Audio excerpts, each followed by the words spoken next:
everyone, get on, love. Why not make yourself a cuppa and come and spend 5 minutes with me? You can put the video on pause, see if you can get it at a point where I'm pulling a really ridiculous face. Perhaps not, you might have nightmares. Okay. I do have nightmares all the time.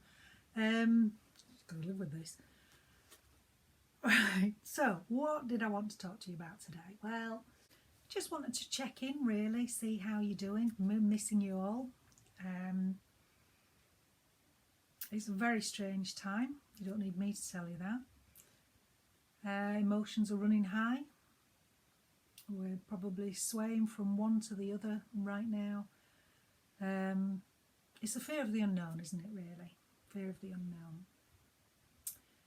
But you know, we do have a choice in the way we think.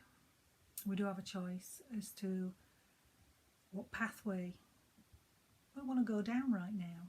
Whether we want to dwell on the negative or whether we want to look for the positive, because there is a lot of positive out there, without a shadow of a doubt. It's not all doom and gloom, you know. My advice is switch off the news apart from the essentials, and let's start looking for something positive to bring back those feelings of joy. And I'd like to share with you a Native American parable. Some of you will probably already know this, but it's always a good reminder anyway, isn't it? It's called The Story of Two Wolves, and I'd like to read it to you, if I may. An old Cherokee is teaching his grandson about life. A fight is going on inside me, he said to the boy. It's a terrible fight, and it is between two wolves. One is evil.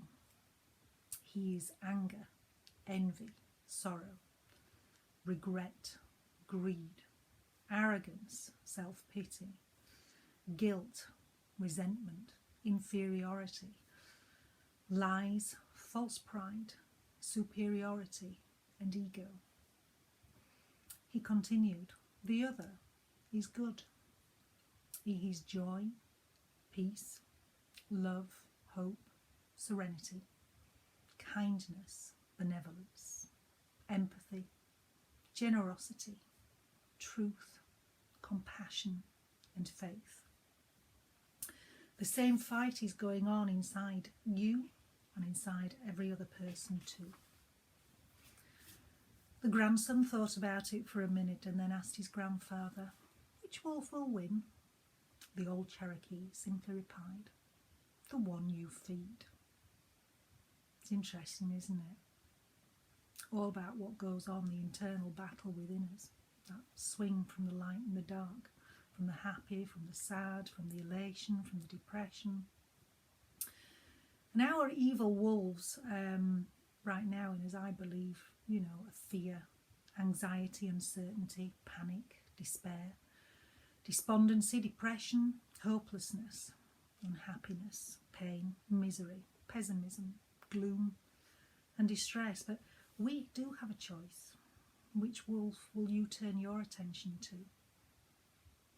I think that's the question we've got to ask ourselves right now. What state of being do we want to be in?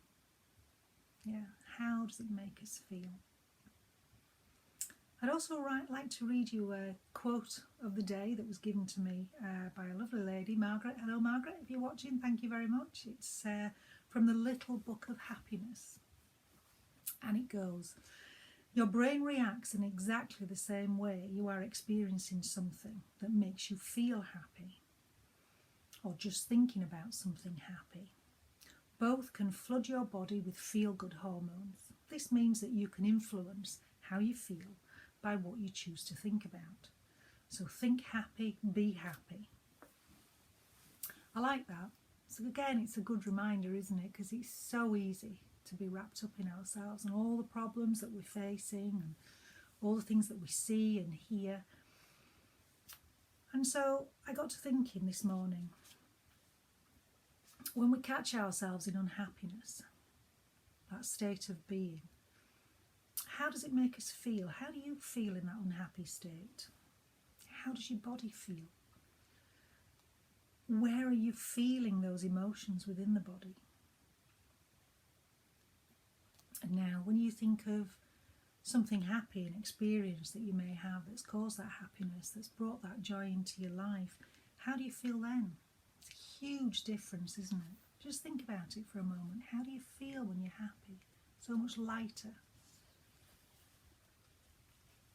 And then think, what state of being do I actually prefer to be in? And is it possible to trick our mind into feeling happy? Well, yeah, it is. You know, there is a saying that goes, fake it till you make it. And back in the day, you've probably heard me already talk about this, I used to work in a pub as a barmaid many years ago.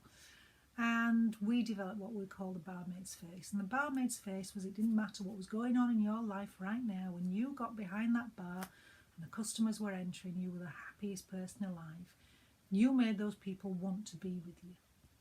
And funnily enough, it worked. You know, all our problems were forgotten for that time. They didn't go away, of course they didn't. I'm not, suggesting that we try and fool ourselves into thinking all our problems have been resolved. That's just not real, is it?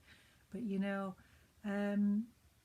we can change the way our body feels in response to what's going on inside our mind. So again, I was thinking this morning, what can we do? What can we do when we're feeling that gloom, that depression? How can we drag ourselves out of it? Because it's not easy, is it? We all experience it, and no, it's not easy to get out of it. But let's try a few methods, shall we? I'm going to throw a few at you and see what you think. Give them a go. So first one is smile. The barmaid smile.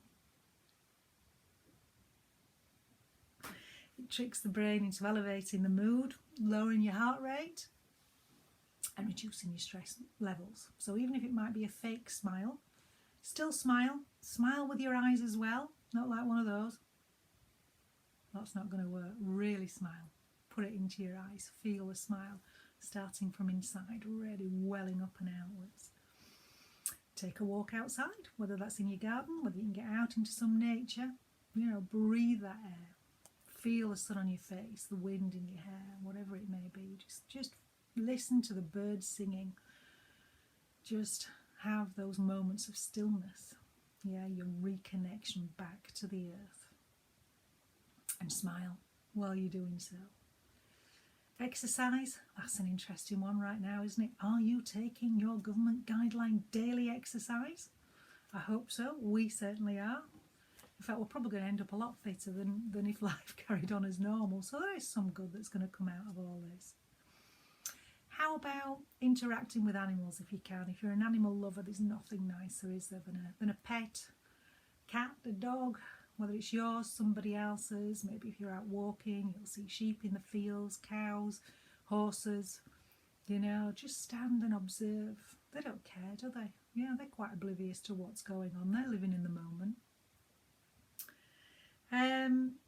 How about doing a kindness for somebody else? Do something to make somebody else smile. That always works. Again, you'll start to feel that glow welling up from the inside. So think of what you can do, whether it's a phone call to somebody, a simple gesture, a compliment, wherever it may be. Make somebody else smile, and that in turn will make you smile as well.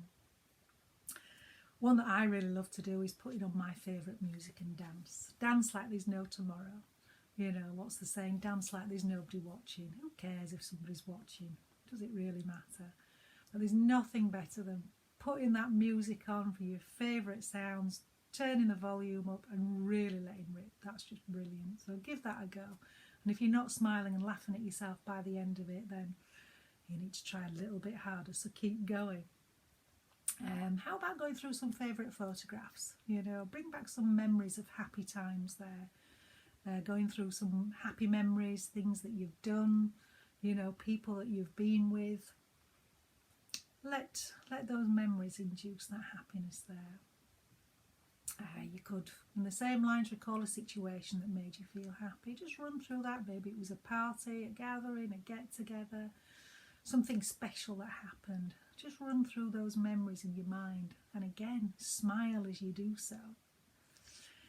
A common one is keeping a gratitude journal. So writing down 3 things that you are grateful for every day, and people might say, well, I've nothing to be grateful for, but you know what you have? You've got, I'm hoping, you've got two hands that you can create with, you've got two legs, 2 feet, that will get you from A to B. And if you haven't got legs or feet, you've got some form of contraption that will get you from A to B.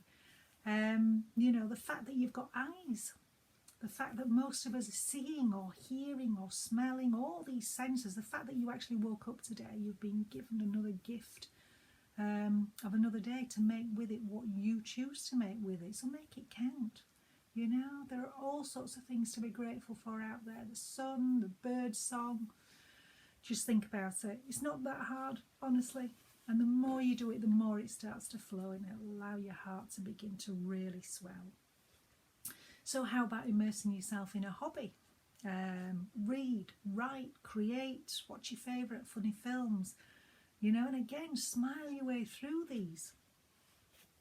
So many different things we can do to sort of lift our spirits at this time, isn't there? I mean, I don't know if you joined in with the clap at 8 o'clock the other night in honour of the NHS. Didn't that make you feel good? If you didn't experience it, but seeing other people's experiences, that warmth, that coming together, that oneness, you know, again, it's a lovely, lovely feeling. Let's dwell on those feelings for now. And if you've got any suggestions, please pop them in the comment section below for other people to read. That will be fab. There might be other things that you can come up with that will help keep our spirits high. So that's me. I'm going to sign off for now. Until the next time, I am sending you loads of love, healing, loads of happiness, and of course, a big virtual hug. So stay safe, everybody. Do keep in contact. And hopefully I'm going to see you soon. Bye now. Big hug.